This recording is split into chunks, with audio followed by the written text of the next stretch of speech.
Today, I wanted to share 10 small and realistic habits that always help me get my life together whenever I feel down, anxious, or just plain stuck. The past year has been a tough year for me mentally, physically, and even financially because I found myself in the odd position of having to start over at age 40. Between my husband losing his job and our kids falling behind and feeling unsafe due to a series of unfortunate events at our school, our family made the tough decision to leave the beautiful home and life we built in Europe to move back to the USA.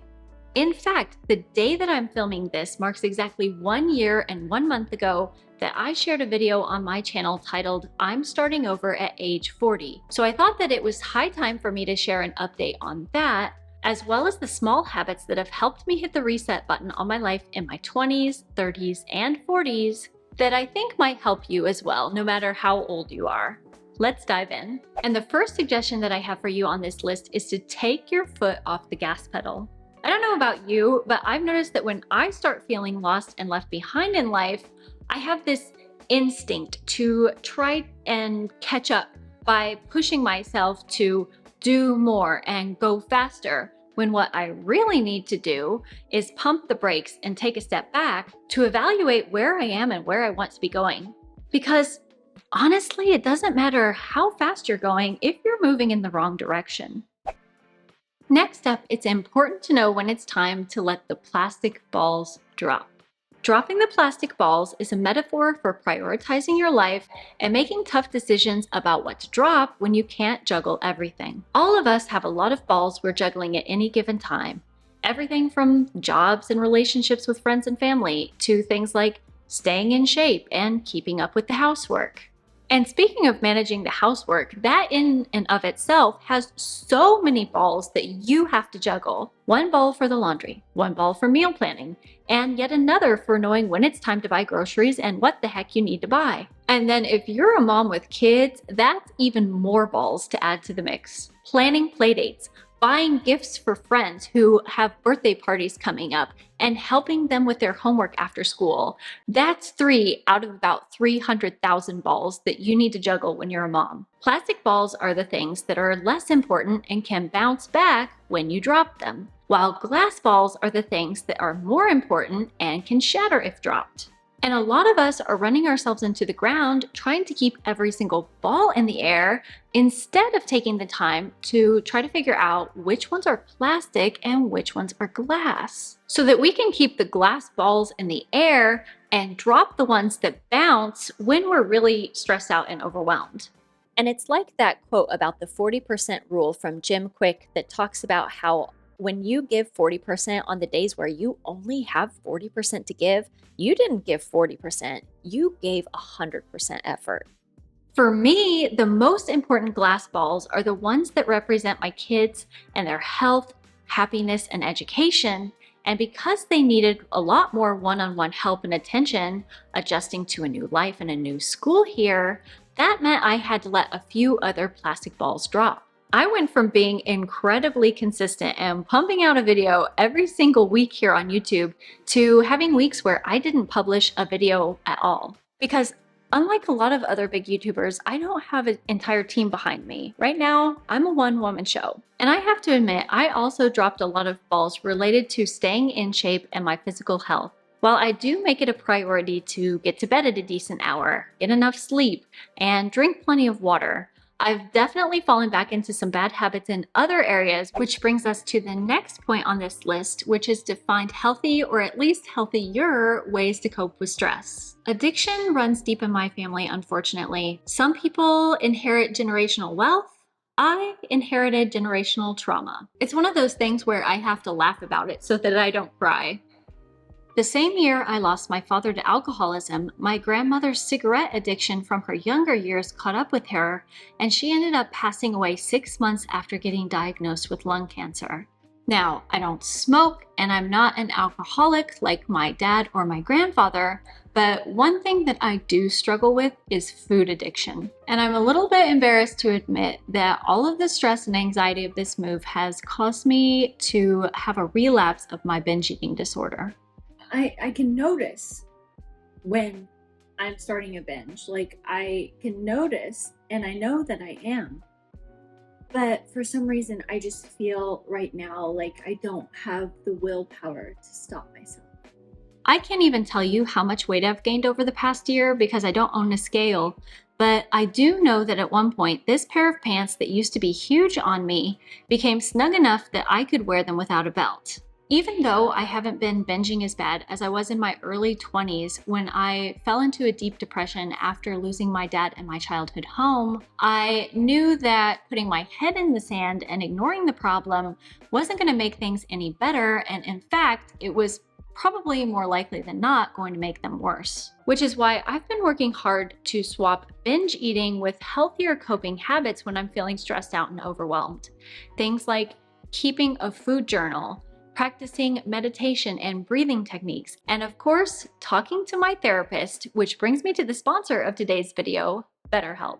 Therapy has gotten me through so many ups and downs in life, from coping with the loss of my parents and letting go of the 30 years of grief related to that, to reducing stress and overcoming binge eating disorder. My therapists have been there to hold my hand through it all. BetterHelp therapists are trained mental health professionals who are there to listen, ask questions, and provide a safe and judgment-free space where you can share what's on your mind and get valuable insights and guidance on how to do things like manage your emotions, reduce stress, and make positive changes in your life.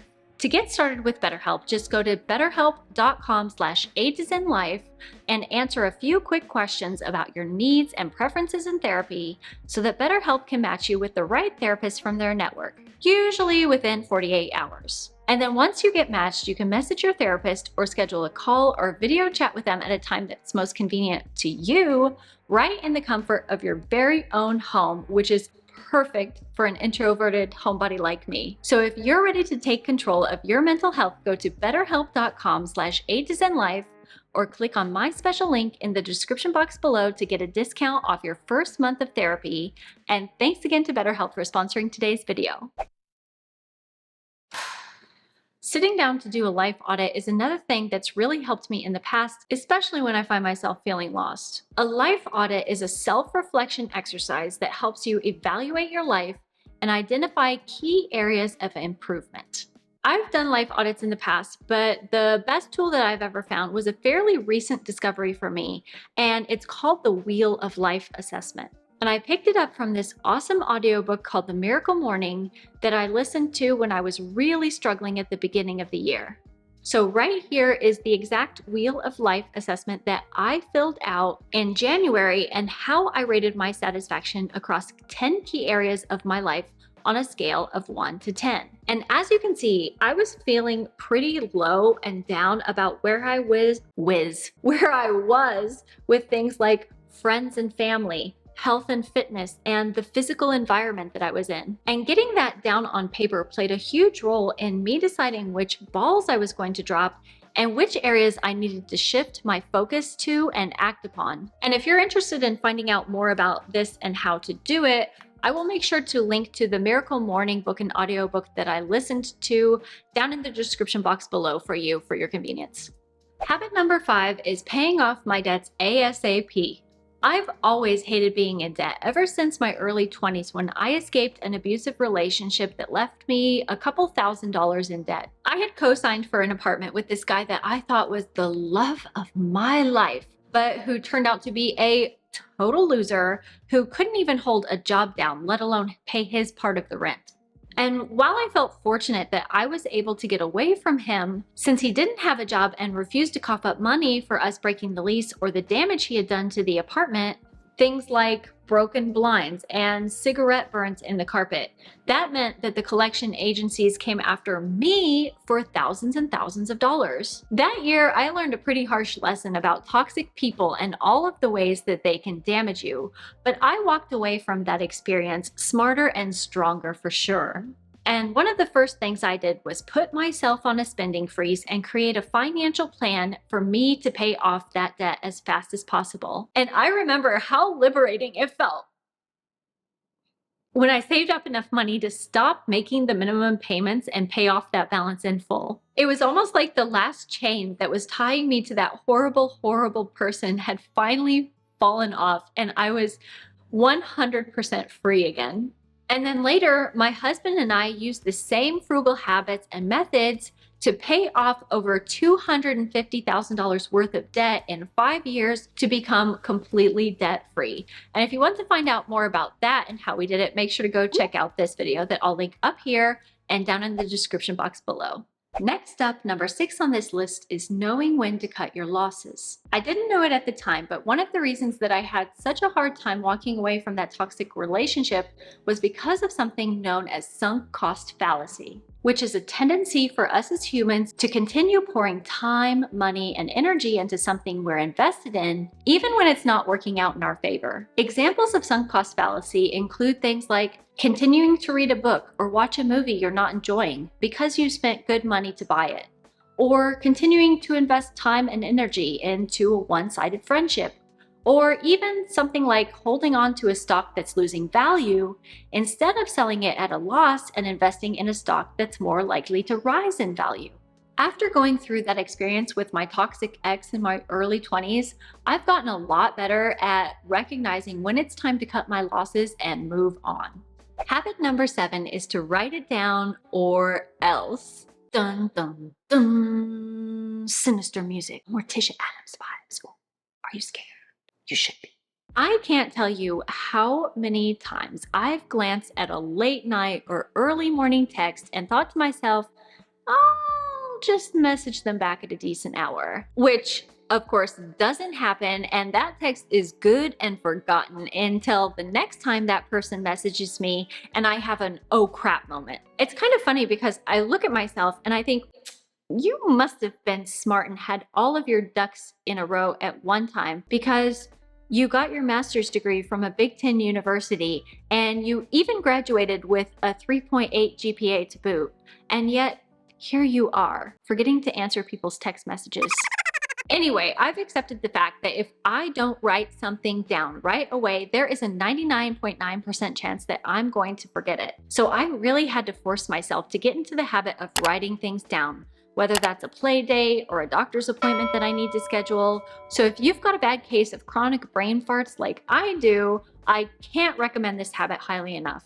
Another habit that I fall back on when I need to get my life back together is forcing myself to get out of my pajamas and into some real clothes. I mean, I'm a huge fan of cozy clothes, and there are times when I have absolutely no problem with wearing my pajamas 24/7. But when I'm feeling really low and unmotivated, and day after day after day after day, I'm just continuing to wear pajamas from sunrise until sunset, Monday through Sunday, that has a way of dragging me down. It's like I'm giving myself too much permission to remain unmotivated and not get things done. You know what I mean? So sometimes just forcing myself to get into the habit of getting up, taking off my pajamas, and putting on some actual clothes that I wouldn't be embarrassed to be seen in out in public is all it takes to kind of snap me out of my funk.